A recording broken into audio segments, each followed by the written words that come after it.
makes you stronger. It's just kind of this fight that we have in us is that, we always want to be the hardest working people. We always want to show people, they always count us out early, especially in football. Growing up, I played basketball until I was 16, and actually I took a trip with Argentina.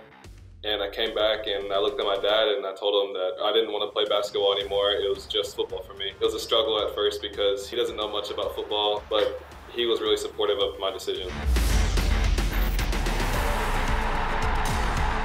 Ooh, I'd say Ishak, yeah.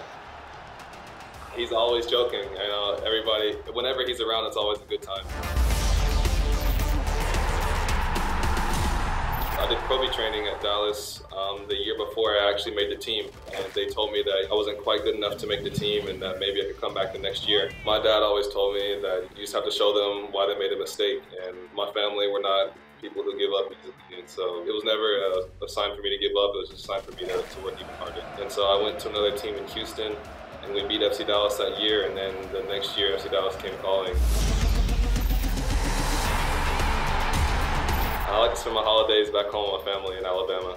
It's not too exciting, it's kind of boring, but it's also a hidden gem. Not a lot of people like to travel there, but when they're there, they end up realizing that it's a really beautiful place. The most lovely place that I've been, I think Heidelberg's pretty beautiful, honestly. It's just the scenic view. It's just very nature-oriented, but it's really beautiful. Before I played defender, it was Cristiano Ronaldo, but then once I turned into a center half, Jerome Boateng was my idol. Coming from where I come from, he's a really big influence to specifically Birmingham. Me coming from, my mother's white and my dad's black, a lot of things that he stood for wouldn't have happened if he didn't stand for those things. And so he's a big inspiration, not just to me, but I think to a lot of people back home. I played every sport, and with the stock market crash in the early 2000s, mid-2000s, it was hard on my family, but they always somehow found a way for me to keep playing these sports because in the US it costs money. And so my motivation was just that one day, hopefully I can make enough money so that I can repay them and just show them that, it meant a lot to me.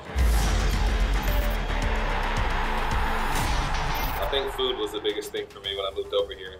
It was two completely different types of food. In the US, we're influenced by a lot of different cultures because it's kind of like the melting pot. But here, it's just completely different type of food. It's always meat and potatoes.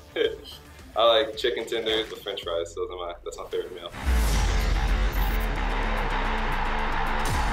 Growing up, especially in the States, you hear about a lot of hate crimes, whether it's to African Americans or just to our types of people, and it's been a new type of movement that we've had in the last couple of years. Us as footballers, we have a very big platform, and I think the only way to hopefully one day can completely stop it is to bring light to it and to not accept it. It means a lot to me and to my family.